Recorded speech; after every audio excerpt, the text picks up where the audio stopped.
جی अस्सलाम वालेकुम, मेरा नाम डॉक्टर उस्मान खालिद है। मैं पल्मोनोलॉजिस्ट हूँ। मैं फौजी फाउंडेशन हॉस्पिटल रावलपिंडी और अल एहसान हॉस्पिटल मरीर चौक मरी रोड पे एज पल्मोनोलॉजिस्ट कंसल्टेंट काम करता हूँ। अच्छा, आज हम जिस टॉपिक पे बात करेंगे वो है टीबी। जैसा कि आपको पता है हमारे यहाँ काफ़ी कॉमन है और डेवलपिंग कंट्रीज़ में ये ज़्यादा कॉमनली पाई जाती है। इसके ऊपर हम इब्तदाई मालूमात आप लोगों से शेयर करेंगे। जैसा कि आपको पता है टीबी मुख्तलिफ जिस्म के हिस्सों को इन्वॉल्व करती है। अगर आज हम बात करेंगे जो फेफड़ों से मुतल्लिका है, इसमें फेफड़ों में जो कॉमनली इसके सिम्टम्स हैं या जो जिसके साथ मरीज़ हमारे से रब्ता करता है वो खांसी का होना, हल्का बुखार होना, बलगम रेशे का आना, बलगम में खून का आना, जिस्म में कमज़ोरी, वज़न का कम हो जाना, बुखार का होना, पसीने आना, इस तरह की अलामात हो सकती हैं। और अगर किसी को पुरानी खांसी है जो कि तकरीबन 2 हफ्तों से ज़्यादा, तो उस सूरत हाल में आपको फ़ौरन डॉक्टर से रजू करना चाहिए ताकि इसकी तशख़ीस हो सके। अच्छा, अगर हम इसकी तशख़ीस की बात करें तो इसके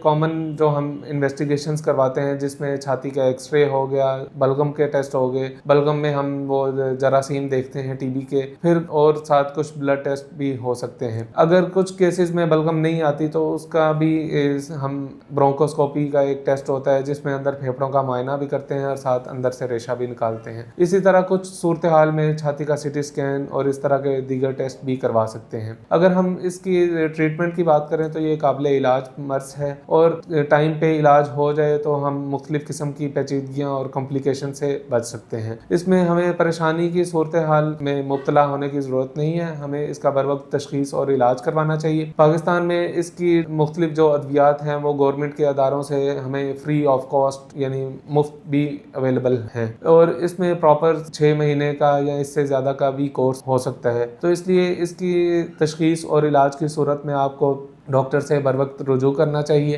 ताकि हम अपनी सोसाइटी में इसको ख़त्म कर सकें और इसके फैलाव को रोकने में मदद कर सकें। तो अगर आपको भी इस तरह की किसी भी अलामत की सूरत में टाइम पे बर वक्त इलाज और तशख़ीस करवानी चाहिए। शुक्रिया।